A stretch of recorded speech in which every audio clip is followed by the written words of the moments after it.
Donc, bonjour Yen, en direct du Discovery Festival, la première édition d'Agrophilia. Donc, tout simplement, est-ce que tu pourrais te présenter en quelques mots, s'il te plaît? Merci de m'avoir invitée. Donc, je m'appelle Yuen. Je suis en conversion professionnelle. Donc, j'étais juriste en droit de l'environnement à Bruxelles dans une vie antérieure. Et là, je me destine à la production de plantes aromatiques et médicinales dans le Périgord, en Dordogne, à côté de Bergerac. Donc, j'ai la chance de pouvoir bénéficier de terres de par mon mari qui est vigneron. Donc, on a des friches qui n'ont pas été exploitées depuis 30 ans. Donc, je vais pouvoir les utiliser, les mettre en culture pour porter mon projet Born to be Wild en agriculture biologique et en permaculture. D'accord. Et alors, Born to be Wild, est-ce que tu peux nous en dire un tout petit peu plus, s'il te plaît? Alors, Born to be Wild, alors ça peut choquer, interpeller que j'ai choisi un nom anglais, mais pour moi ça signifie énormément. Déjà parce que j'ai déjà une expérience ou une figure un peu internationale. Voilà, je suis vietnamienne de par mes parents, je suis belge, je suis née en Belgique, je suis belge. J'ai étudié le droit européen dans une école internationale. Donc voilà, donc, un nom anglais pour moi ça me semblait évident et ça s'est imposé naturellement.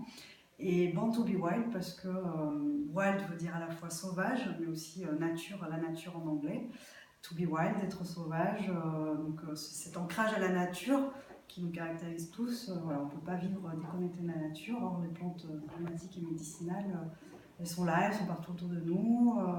On les ignore, on ne les connaît pas souvent. On passe à côté, on les écrase, on les piétine et pourtant elles sont bien là et elles peuvent nous apporter énormément. D'accord. Et donc là, j'ai vu, donc grâce à toi, des glaces, des sorbets Ouais. avec des plantes médicinales.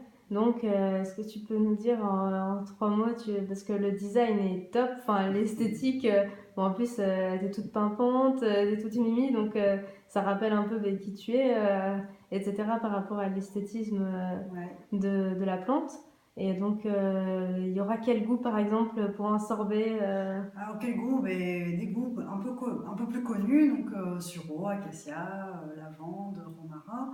Mais j'aimerais aussi partir sur des goûts un peu plus méconnus, la spirule odorante, ça je pense que peu de gens connaissent, mais c'est une odeur un peu d'amande, enfin c'est un peu...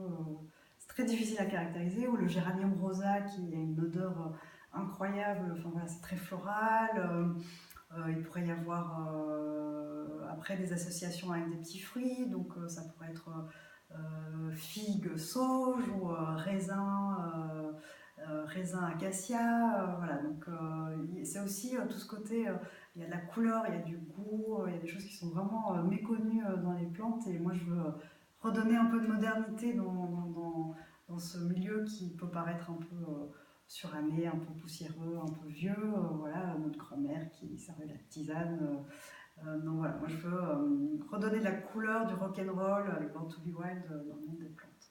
Ok, ben merci beaucoup en tout cas d'être Merci. venu et à très vite sur notre site internet. Ouais, à bientôt.